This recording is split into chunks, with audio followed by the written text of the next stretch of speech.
Good evening. Welcome to your weekly dose of the Scottish Football Social Club on Premier Sports. Sometimes, Michael, I just wish the conversations that we have just before we go live, I wish they were on air. Al, you almost had the boots on a minute ago, didn't you? I did, I thought I could maybe go and do a job. You never know, but maybe just a little bit too old. For who? Well, we'll keep that anyone private. That needs a defender, Al. Any team that needs a defender, they can just go and sort their feet out, go and clear the ball away. I'm your man. He's fighting fit, Mikey. That's the big thing. Anyway, it is another Monday night on the Scottish Football Social Club with Alan Hutton and Michael Stewart. And since it's December the 1st, I think we have to ask the question that everyone is asking today, Michael. Is the Christmas tree up? Oh, I thought you were going to say, did Huts have a good birthday yesterday? I said, that was my second. That indeed was my second question. But most importantly, the Christmas. No. What is wrong with you? Mine's been up for ages. It's too early. For ages. Oh, Mikey, honestly, see in my house, it's now tradition that it has to be up before my birthday. Right. And I used to fight against it. I swear, I used to fight against it. You need to take this up with Kylie. And I've just given in now because there's no point. So everything's up before St Andrew's Day? Yes. How early are we talking, Al? It's been up a good week. What? Good. Just see for a second there. I was thinking October.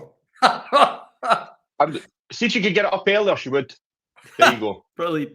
Listen, you've got to enjoy the season. I've got one just round here. I'm not sure I want to move my computer because I might just sign out right there. But no Christmas lights. Do you know what that tells us though? Yeah. That tells me that two of you have got fake trees up because real trees didn't last that long. Delivered today from a sustainable farm, by the way. Let me tell you, okay? Nordman fir, something like that. 6 foot, so I've got room for, Michael. I know you can have a 13, 14 foot one in your massive house. Anyway, it's going up later on. Once we actually purchase some Christmas lights, because the last ones apparently were broken. It's going up tonight. But Alan, how was the birthday? Happy birthday. Thank you. When you get to my age now, 41, it's just another day. That's how I see it. Nice being round the family, went for a nice meal and stuff, but just another day, Darrell. The milestone, of course, was last year, Michael. So it's just another one. But you were with Michael over the weekend, and I know you two get on so well these days. Did he buy you something, Al? No, he didn't. I wasn't expecting anything else. Never even said anything. I didn't realise until yesterday that it was actually. Or he would have. Is that what you're trying to say? Or he would have then? I would have, of course. We'll never know. I would have brought you a wee saltire, Huts. My mum had to, by the way, my mum sent me a wreath, lovely wreath for the front door. Absolute class. For charity, the ladies in our factory made it right from all the off-cuttings of tartan. What a wreath. Nice. Michael, I might even send you one. I'll definitely send you one. They're different class. There you go. Sounds anyway, good. Come on. Remember, this is a fully interactive show. We do talk about football, so you can get your questions in. It's not all about Christmas and birthdays. Just a quick reminder as well, the Scottish Football Social Club is brought to you in association with SBK and Premier Sports.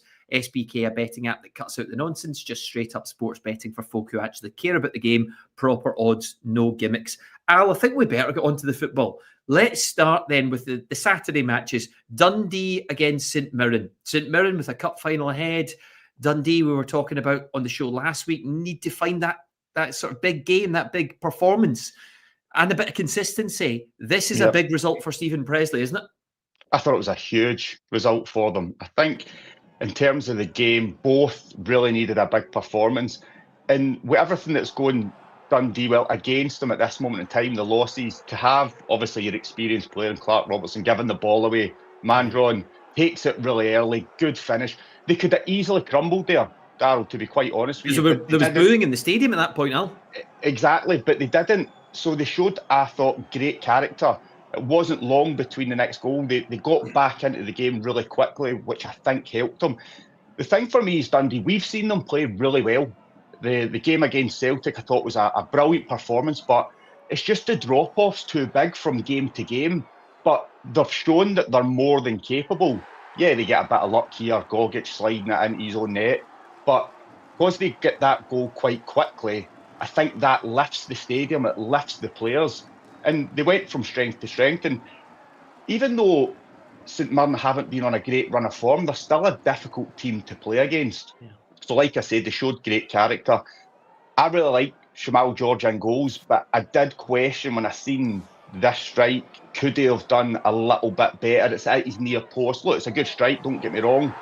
It's at his near post. Could he have done a little bit better? Possibly.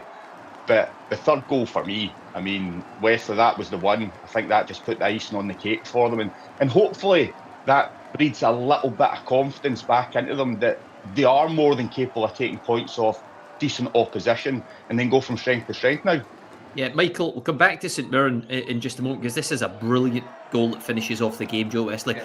When you look at Dundee and some of the personnel, and I know that Stephen has chopped and changed a little bit in the front line, and Simon Murray was out earlier in the season, then he's found a way back into the team.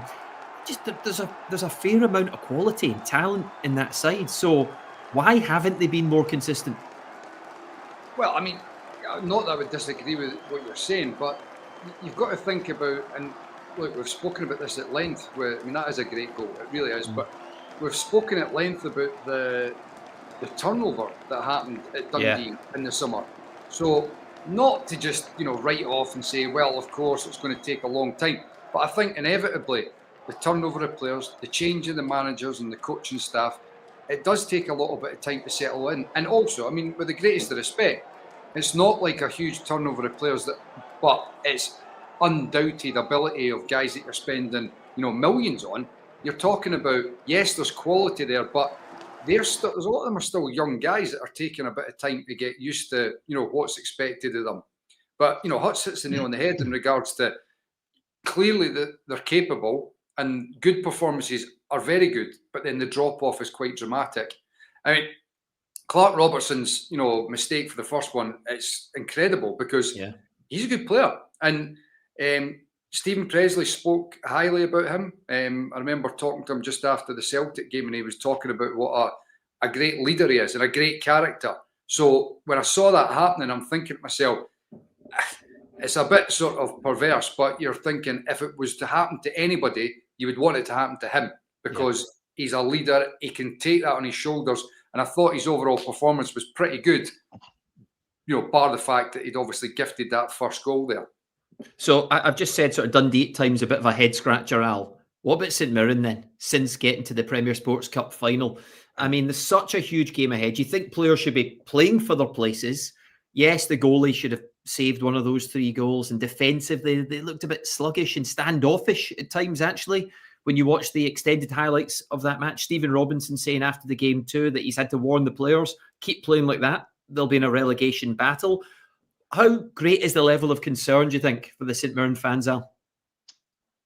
I think right now it will be up there, of course. I mean, when you're not winning games, it's very difficult. But the loss of confidence and everything. And I'm with you. I think when you have got a final on the horizon, you would think that would really lift the spirits of everyone. But it's been difficult for them. The goal thing is a factor for me. I think in the games that they've played, they've only scored like 9 goals. Yeah. I mean, that's a problem. And there's been games where they're on top, they're creating opportunities. I even, you think back of the Dundee United game, I think they got beat 3-1. They had so many opportunities within that game. They had lots of possession. They just couldn't convert. And I think that's a big issue. And the defensive side of it, I mean, we all know what a Stephen Robinson team's like. They're well drilled, they're well oiled, they get the ball forward quickly, and they are a threat, but it's just not clicking at this moment in time.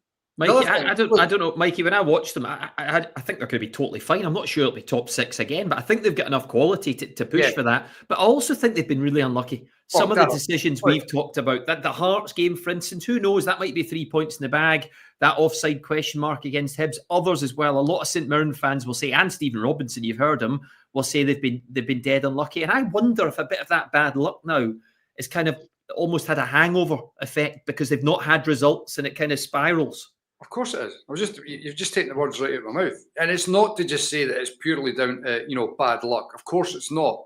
But that's a huge element of it. I mean, look, Stephen Robinson's spoken about it himself. And, at the time you might think it's a bit hyperbolic to come out and talk about that managers can potentially lose their job for mistakes that are being made by officials. But this is it manifesting itself now. St Mirren are sitting down the bottom end of the table, and there's a huge part of that is definitely off the back of extremely poor decisions. And by the way, apologies that have been given to the club But apologies don't matter. They don't count for anything. It's points on the table.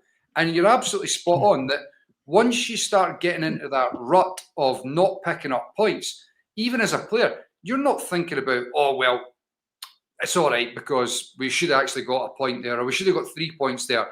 Once it's back-to-back 3 and 4 and 5 games that are like that, you're in that rut, confidence is low, and it definitely does start to affect the performances, because I thought at the weekend there, that was probably the first game that you really started to see where they're in a bit of trouble at the moment in terms of performance level. Because I don't think, like you, that I'd see them getting dragged into a relegation fight.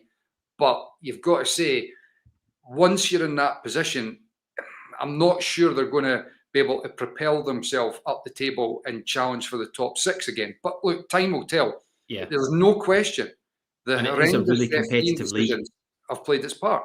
Yeah, and it's a really competitive league this year. You've heard other managers on the show saying this. We'll move on. Motherwell against Hearts. Of course, we'll talk to Michael about the Jambos. Al, I guess in a couple of ways to look at this here, Hearts have dropped a couple more points, but Motherwell played some great stuff in the game and just not easy opponents for anyone. It was 0-0 in the end. There was plenty of sort of goal-mouth action, if you like. We'll have a look through the highlights. Last time they met, it was 3-3. It was pure chaos. This sort of chaos in a different way altogether, Alan. Yeah, but I think they'll maybe look back on this game and think, well, it's maybe a good point. Going away to a Motherwell side that are very good, but they had the ball in the back of the net a couple of times. They were offside and the right decision was made. But I really enjoy watching Motherwell at this moment in time. I just think they want the team to come out and press them so they can just bop it round you. They're really clever. They're all comfortable on the ball. And it's just a real refreshing sight, especially for the fans. You think they're turning up and seeing the team play the way that they are.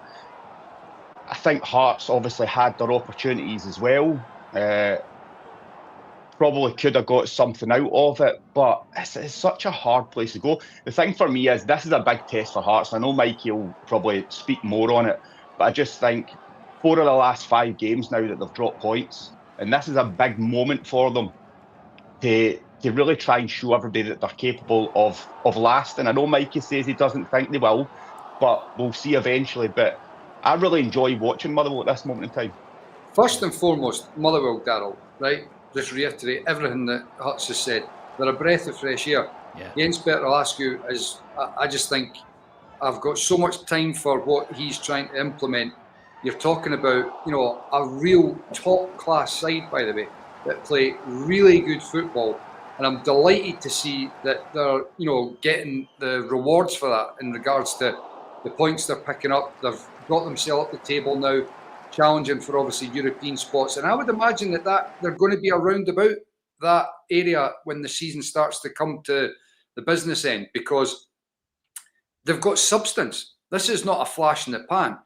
The earlier part of the season, I'll be honest, I think there was quite a few folk in the game in Scotland who were lining up, and they still are, to have a wee pop and be like, aye, that's fine, but wait until you play so-and-so, or wait until you go away to, and he's done it.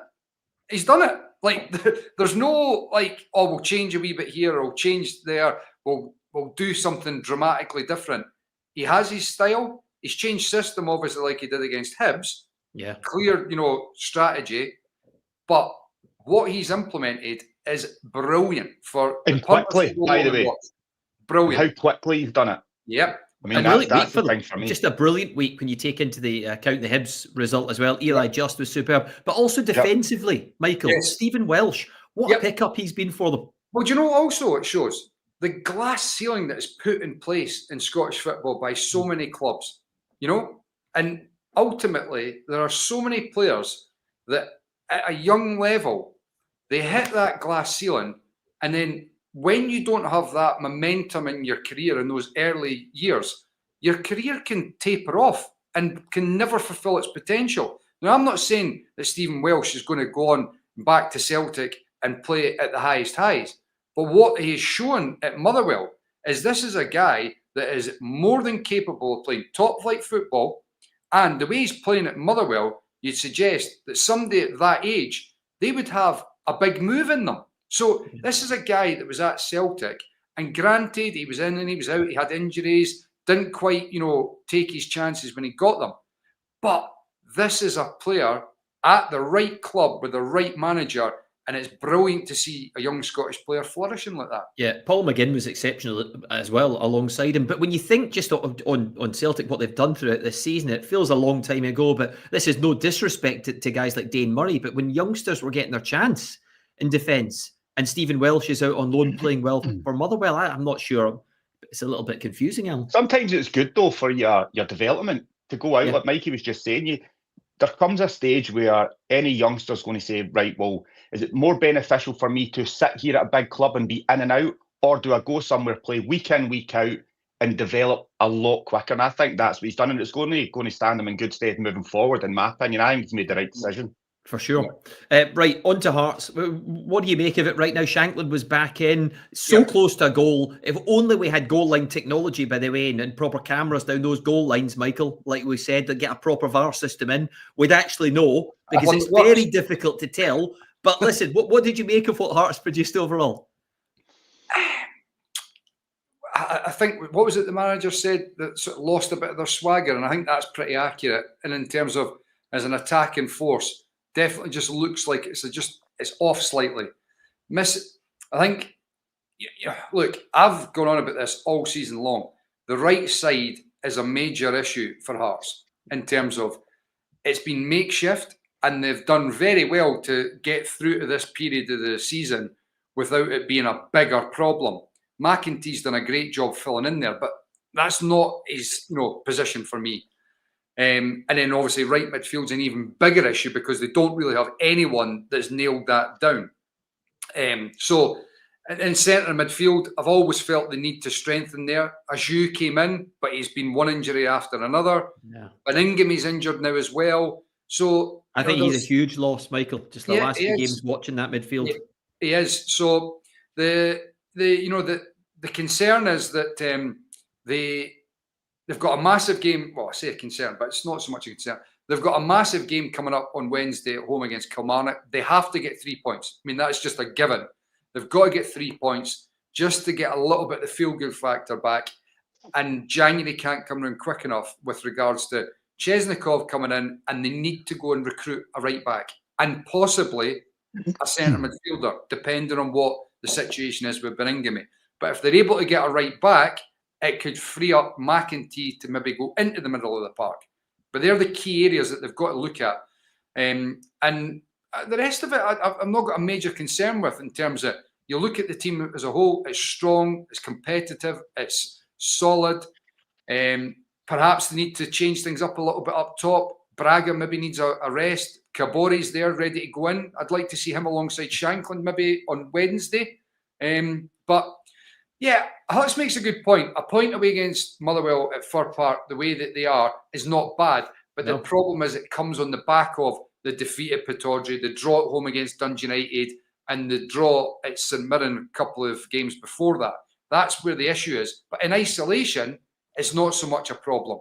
No, but Wednesday is huge against Kilmarnock. Listen, huge for both teams as well. For Kilmarnock, who stopped the rot. Let's move on to Killie against Dundee United. Then, Alan, you were there. Was a draw in the end? Was it was it fair on both sides? I mean, Dundee United are not exactly winning many games at the moment either. Yeah, probably in the end up, I'd say draws maybe a fair result. I think it was a little bit scrappy to start with, and it's understandable. You think the results that Killie have had recently, the 6 losses in a row, the conceding 17 goals. I think from a Dundee United's point of view, they were better defensively. I think against Falkirk, it was definitely a worry, the goals that they were conceding and how open they were. But it's moments. I mean, Dundee United get the penalty, they miss it, and then obviously it swings and roundabouts after that. Kilmarnock get one. Hopefully we'll kind of see them more. But I think this is Kilmarnock's problem. Like, they are in front, but defensively it's been a major issue. From a Dundee United's point of view, I thought this was a really well-worked goal, but there was no real desire, no real hunger from Kilmarnock to go and close down or to get in someone's face to try and stop it, to get the 3 points. Because when you look at Killie's next 3 fixtures, I mean, it's very difficult. So they would have looked at this game thinking, we need all 3 points, as would Dundee United. But from a Kilmarnock's point of view, I mean, what is it? Hearts, Rangers, Aberdeen, I think it is. Yeah. I mean, it's very difficult and they're down there, but hopefully this can just swing a little bit of momentum for them. They've stopped the rot. It wasn't pretty, but they've got a point. We'll maybe see some of the other incidents in that game, Michael. We were a bit late joining that clip, if we can, just a wee technical issue there. But Michael, what did you think overall, what Alan's just said there on the match? Did you enjoy your night in Ayrshire? It wasn't freezing. I know that. It wasn't too bad up in the commentary spot. It's like a wee internal room, so the cold wasn't as bad as for the guys that were down in the pitch side. But it wasn't the greatest of football games, but you can understand to a certain extent because both teams are in a pretty bad run of form. Unfortunately, it was punctured by a couple of officiating. Well, yeah, and I don't think we'll be able to see a couple of them, Michael. I think most people have seen. What do you make of it? There's been a lot said and done, particularly on the penalty awarded. I said it at the time, Darrell, and Rory was making the point. Was there enough for VAR to overturn it? But for me, ultimately, you're looking at it and going, regardless, you want them to make the right decision. Yeah. And I just don't think it was a penalty kick. And I don't think most football fans would look at it and think it was a penalty kick either. It was a coming together. It's what you would call a football challenge. Two people challenging for it, but I don't think there was enough in it for a penalty kick. And then the other one, obviously, which was just more a bit of a debacle in terms of how it came to the decision that was made, was the one that Kilmarnock potentially had over the line. Which we just saw at the start there, yes. And the referee, Matthew McDermott, had blown his whistle for a free kick on the goalkeeper after the ball had gone over the line. And Andrew Dallas is screaming down the mic about confirming you gave a free kick for a foul on the goalkeeper. And it was obviously the first one, the original one. Yeah. That's what VAR was looking at. And he's confirming that he gave a free kick for a foul on the goalie. But it was for a different foul. And they never looked at whether the ball was over the line or not. So VAR confirmed the on-field decision. That was the terminology and the language they used. But it was a free kick that was given after the ball had been over the line.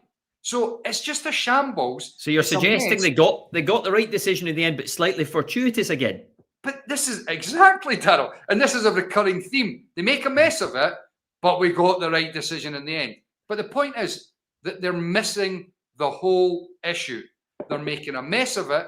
They're also making a mockery of the fans because punters are sitting about going, what is going on? It was confusing.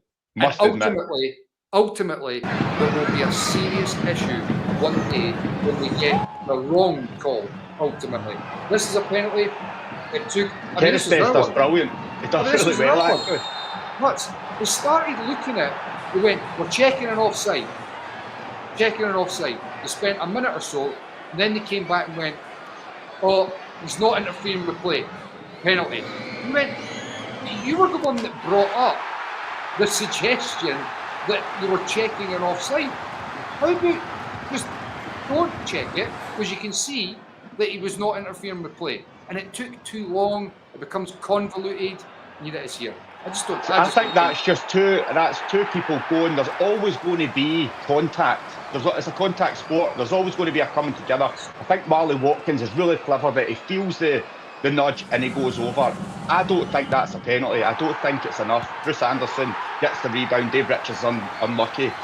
But going back to the one that you were talking about, Mikey, I originally thought it was for the second foul on the goalkeeper, and because I was like, wait a minute, the ball went for the line, so that shouldn't matter. It should be a goal then, if that's the one. And then it was like, oh no, wait a minute, it's actually for that one.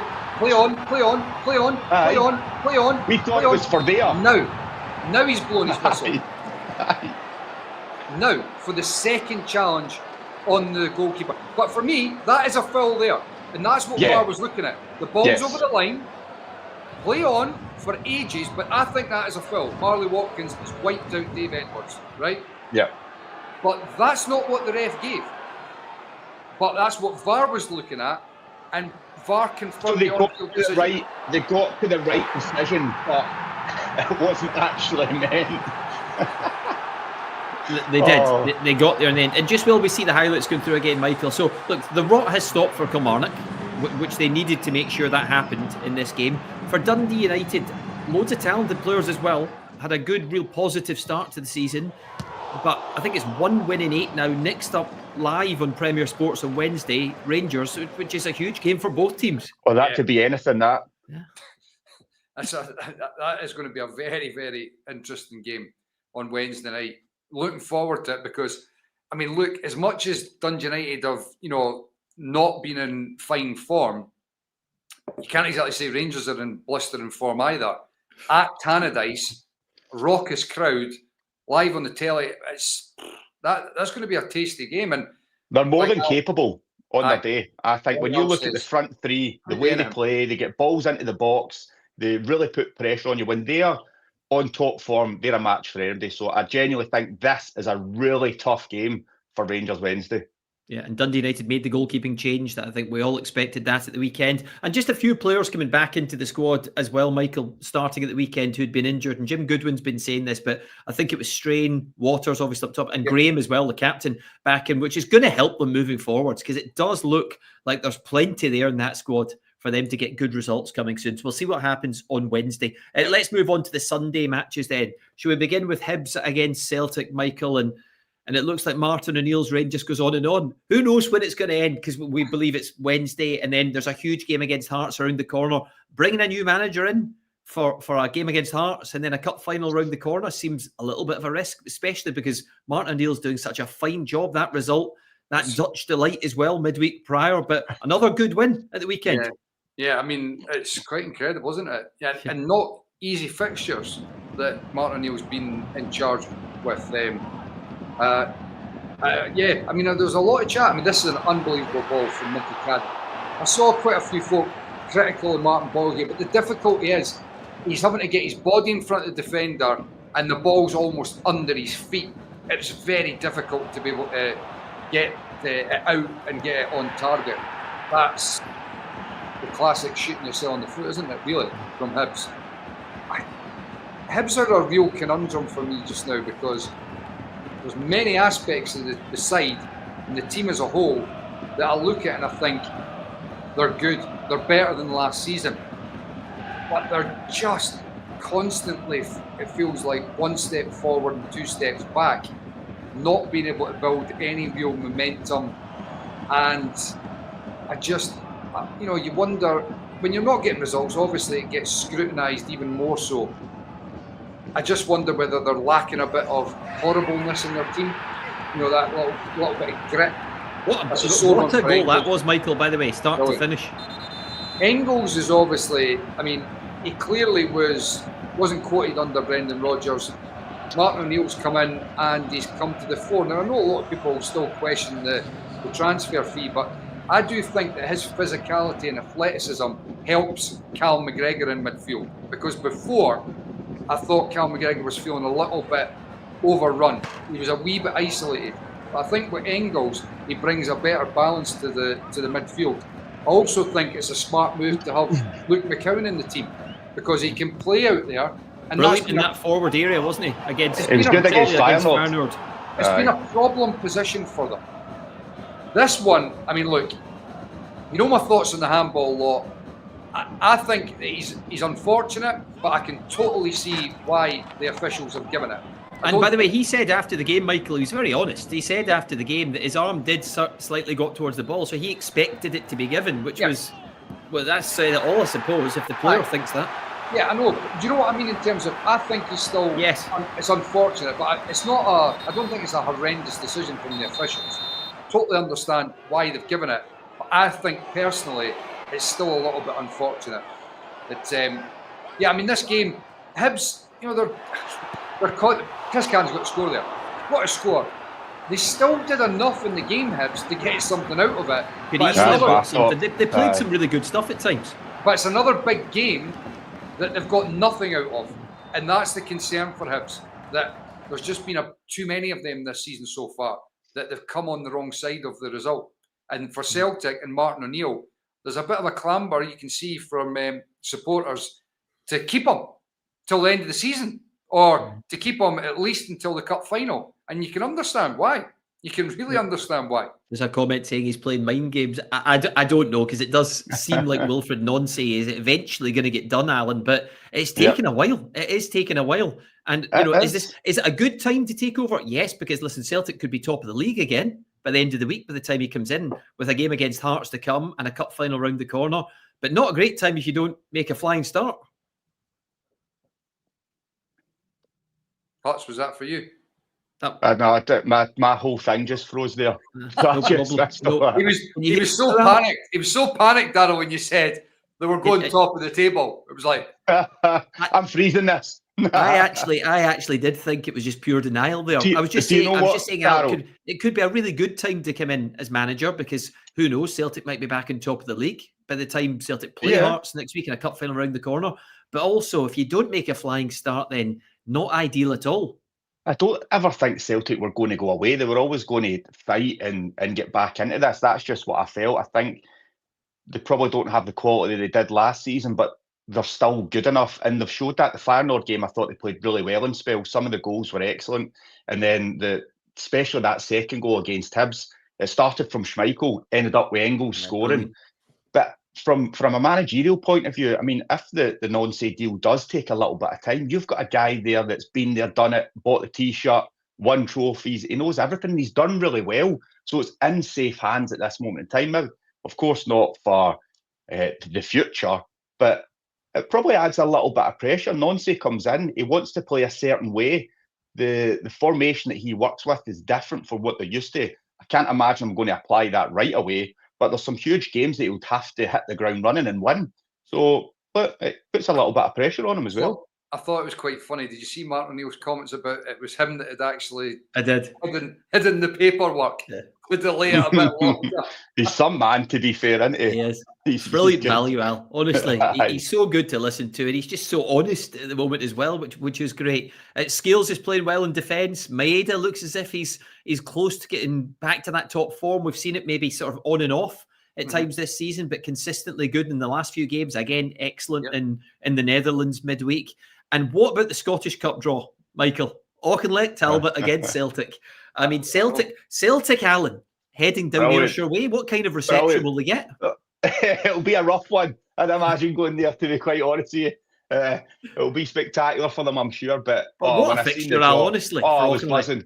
I was absolutely buzzing. What a fixture for them. I mean, I know I think they'd sell out their hospitality packages in minutes. Like, seemingly they've got a real good hospitality there, by the way. That's what I've heard. So they get sold out in Have you ever been, Hutz?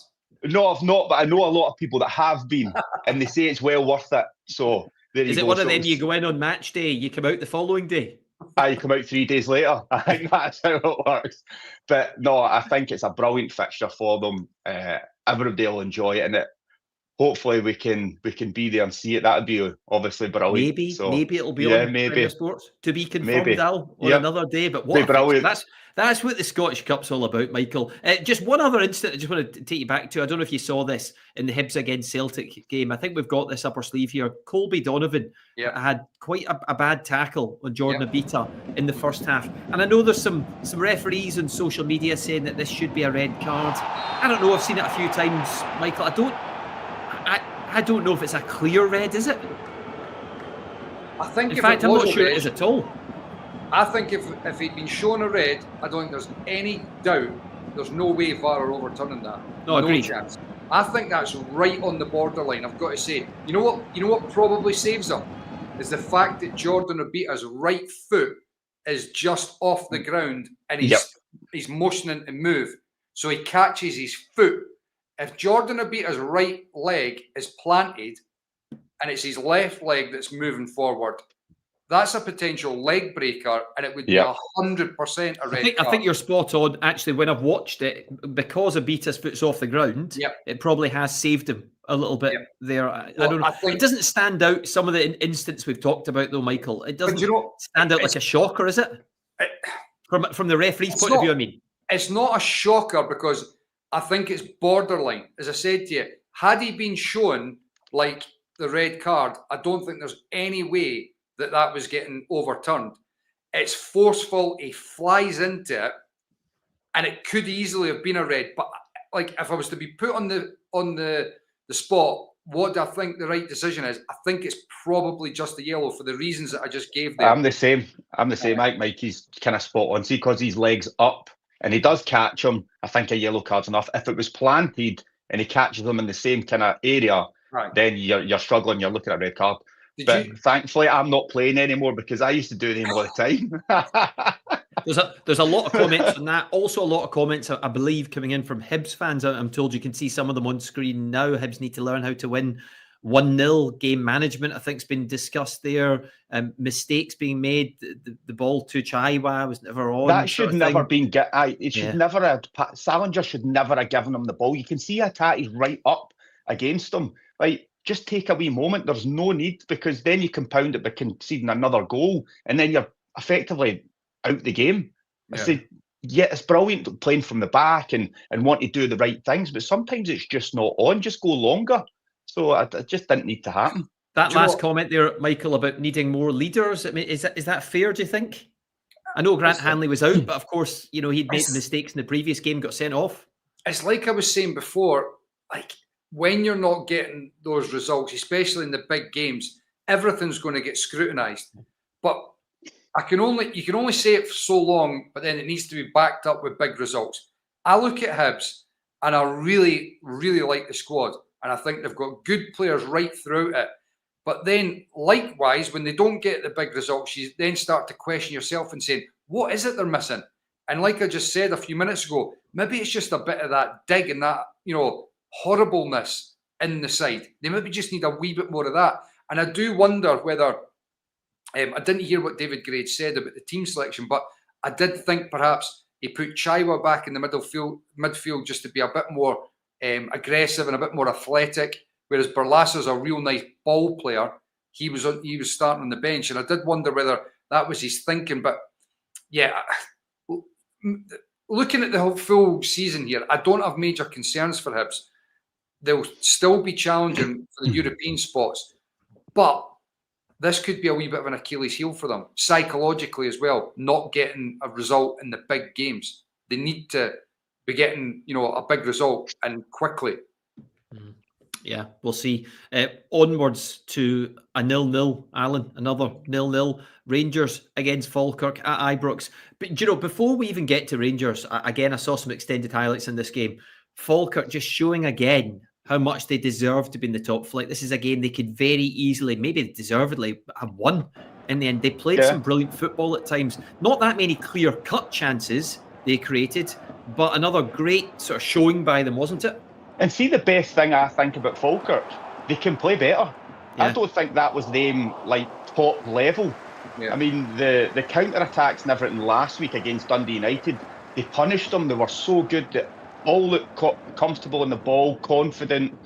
They're a real threat going forward. That front four is really good at this moment in time. So I think that, of course, you look at towards the end of this game, they could have won it. Definitely couldn't have won it. I just think from a Rangers point of view, the drop-off in quality is alarming. What about this defending? I'm used to it now, Darrell, if I'm totally honest. I mean, you look at the Livingston game. You look at the Livingston game, the goal that they concede, one ball. You look at the Braga game, defensively, I mean, so poor from a throw-in.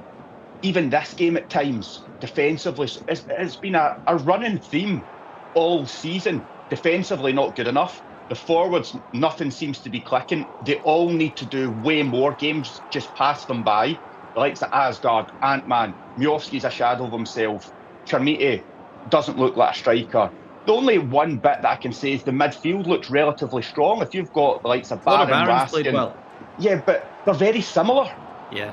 If you know what I mean, there's not really a guy in there that's going to get you 10 goals or somebody that's going to spread the play from side to side. A lot is very safe, sidewards, backwards, taking the easy options. There is so much work needed, but I don't want to take anything away from Falkirk. I think, again, they've been a team that's a breath of fresh air this season. They've done really well, had really good performances.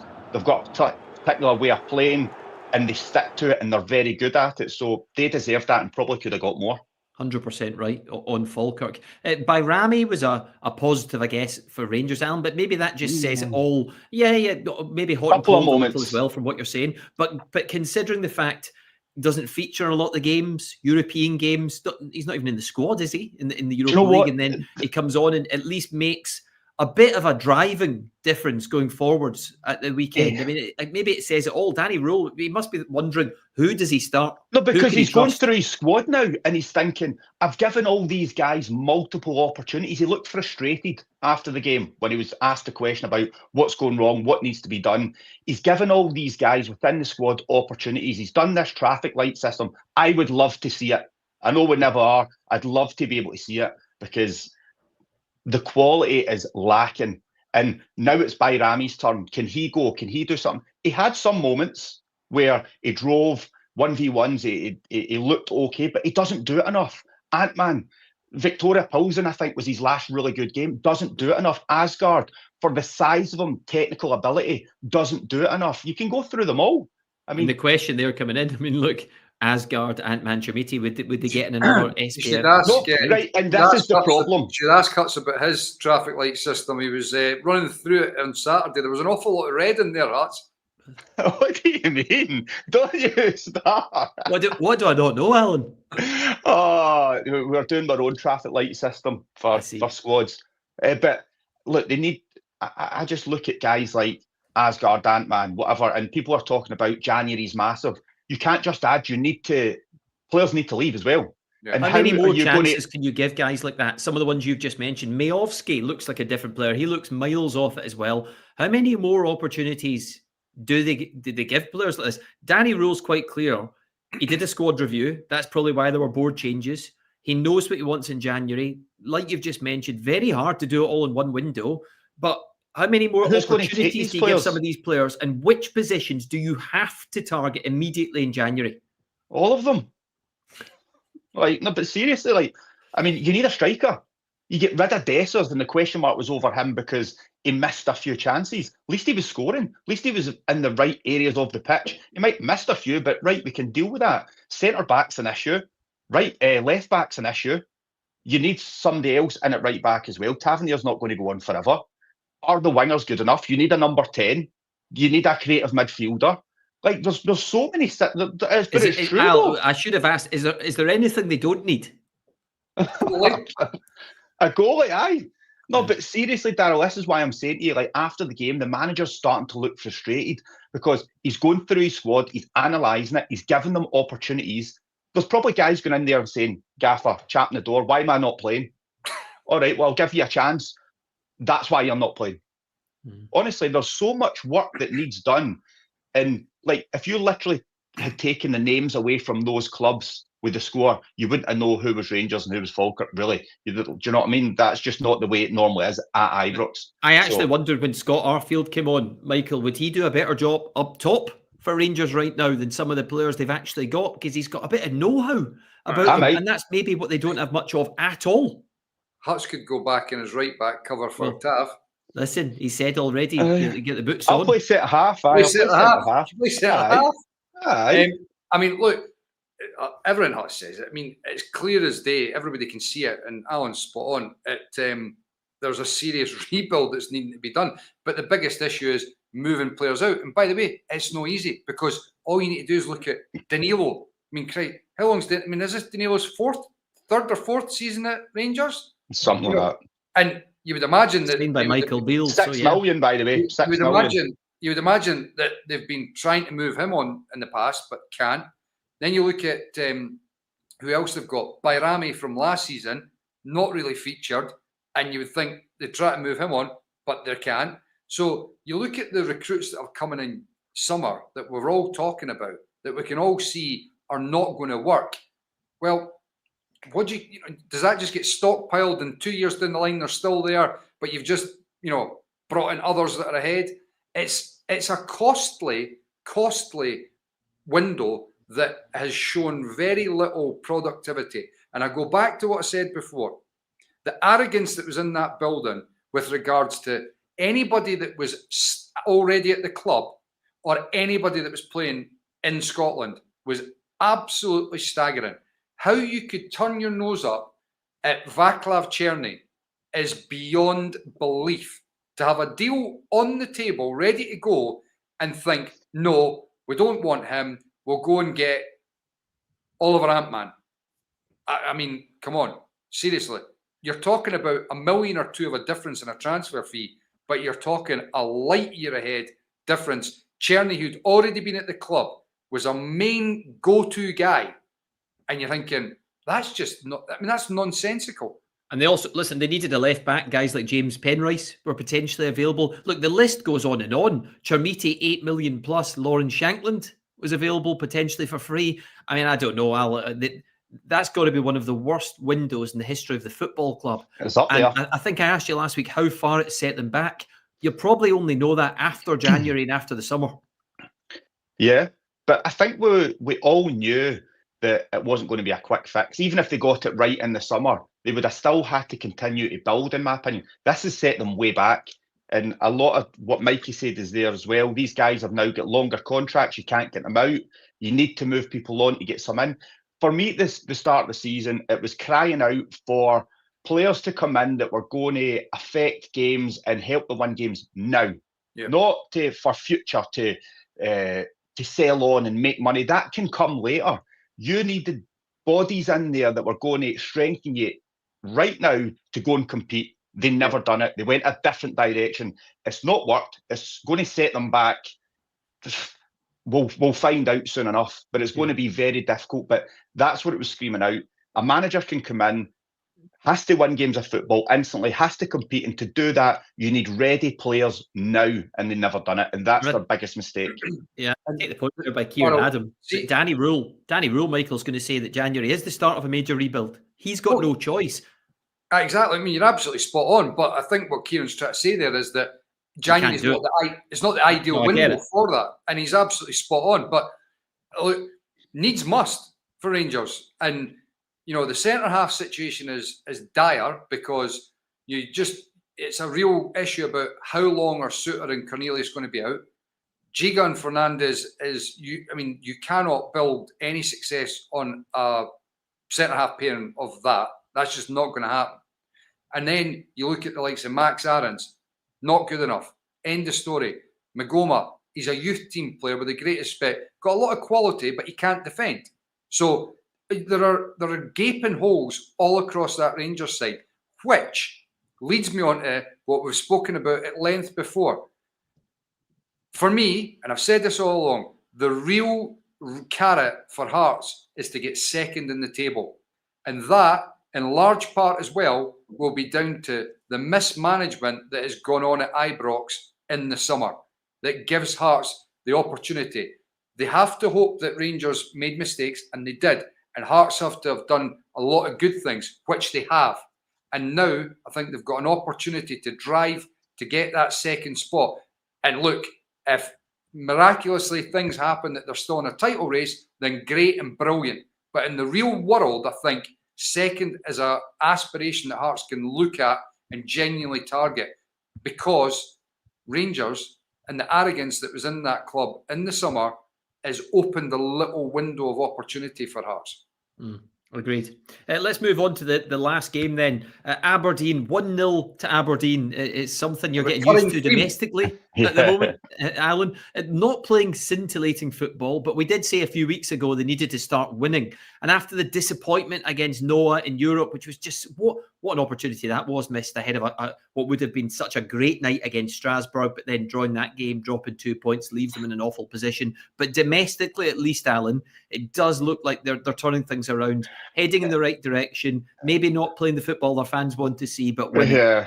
Yeah, well, there's definitely been an uptick in terms of results. Is it one loss in the last 7? Back-to-back 1-0s are not giving much away. I feel for Livingston, I am not going to lie.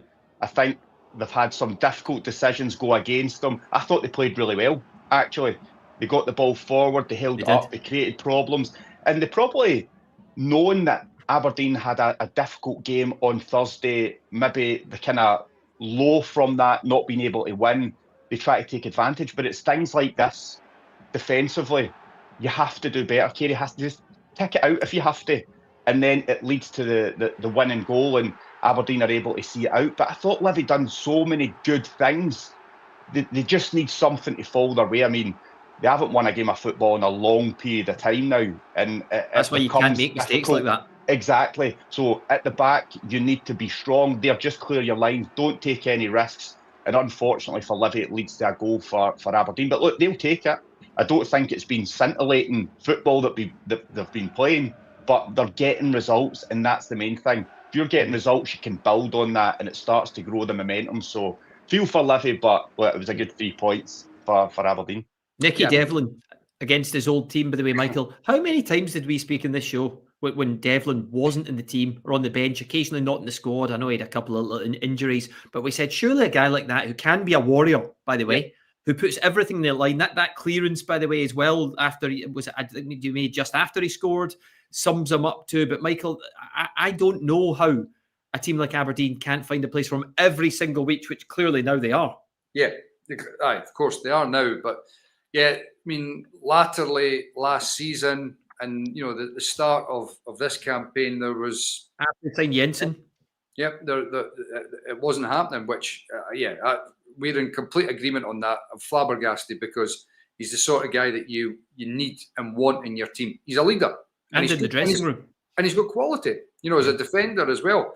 So, I mean, the only Rangers and Celtic have taken more points in the league in the last 8 games than Aberdeen. So that tells you everything you need to know, that things are definitely starting to turn. But they need to... It doesn't feel like it's sustainable with just eking out 1-0 wins. But go back to what we saw last season with Hibs. It wasn't scintillating football once they started to turn, you know, and get positivity.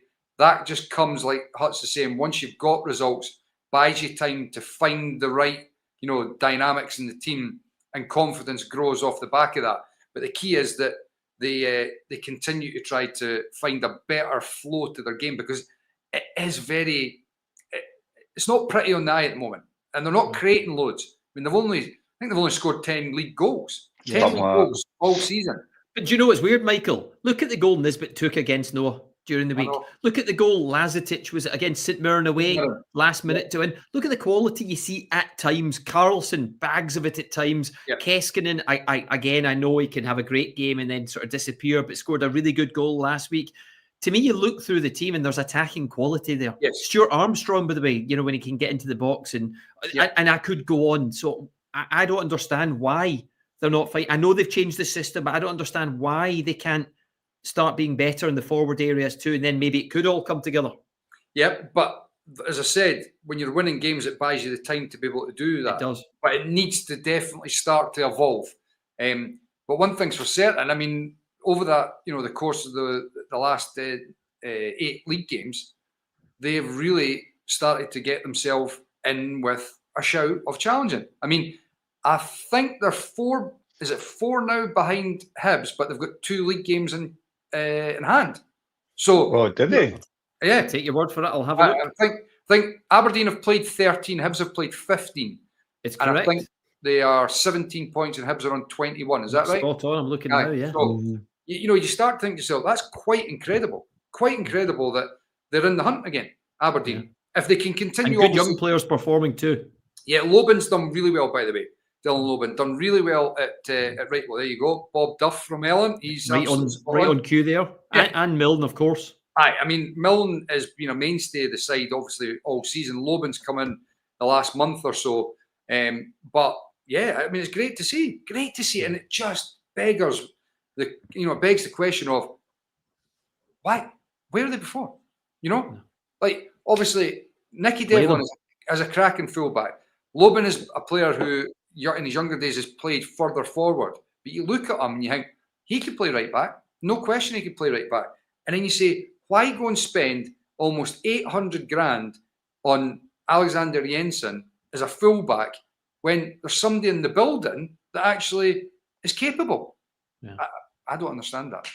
Yeah, agreed. Right, apparently we've got a bit of a belter. Here we go. We love a prediction, okay? Just before we finish here tonight, what's your current top 6 prediction then? With everything you've said, Michael, Alan, I'll come to you first, okay? How do you think the top 6 will shape up? It's nice this in December because whatever you say, if you get it wrong, I'll pull you up on it at the end of the season anyway. So give me, if you want, Al, a top 6. Are you giving us a prediction, Darrell? I'll give you one too. All right, okay, good. Okay. I'll go Celtic, Rangers, Hearts,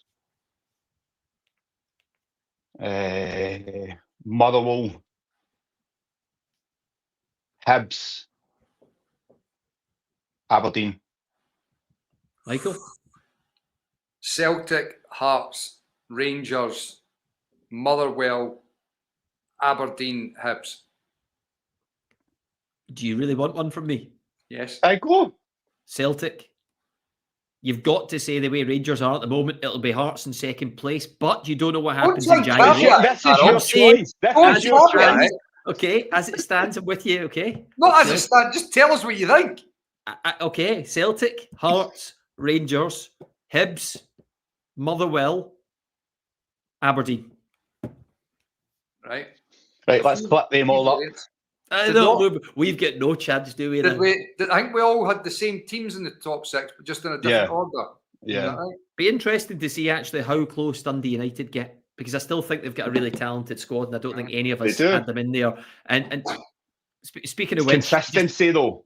Consistency, I know, but it could come. They've got players coming back into their squad, like I mentioned. And just as I say, Dundee United, don't forget, just before we go tonight, some promos. Don't forget that huge game, Premier Sports 1, Wednesday, 7:15, Dundee United against Rangers. We're looking forward to that. And then just around the corner now, St Mirren against Celtic, Premier Sports Cup final, Sunday, the 14th of December. That's in Premier Sports 1. Over the festive period, you can see Aberdeen against Dundee United. That's a big game in top 6 terms. December the 27th, 5:45. And also Motherwell against Celtic, December the 30th at 8 o'clock. Into 2026, if you like, as well. You'll see Falkirk against Celtic. More games to come as well. Scottish Cup fixtures to be revealed. You two will be busy. But I promise, Michael, we get done before an hour tonight. They got Rangers achieving top 6. It's a stretch, but hey, that's for you, Al. Sometimes Michael's you just have to remain that. positive. Do you know what I mean, Darrell? Sometimes you just have to open your mouth, let it come out, and just see where it lands. Positivity, Al. Is this them getting second on the assumption that you go back in and are playing centre-half, Huts, is it? Yeah. They need him, Mikey. They need him. Right, listen, I promised we'd be less than an hour tonight, and we almost made it. So thank you very much for watching. Hopefully we'll see you on Wednesday. We'll definitely see you back in the Social Club next Monday night as well. Bye for now.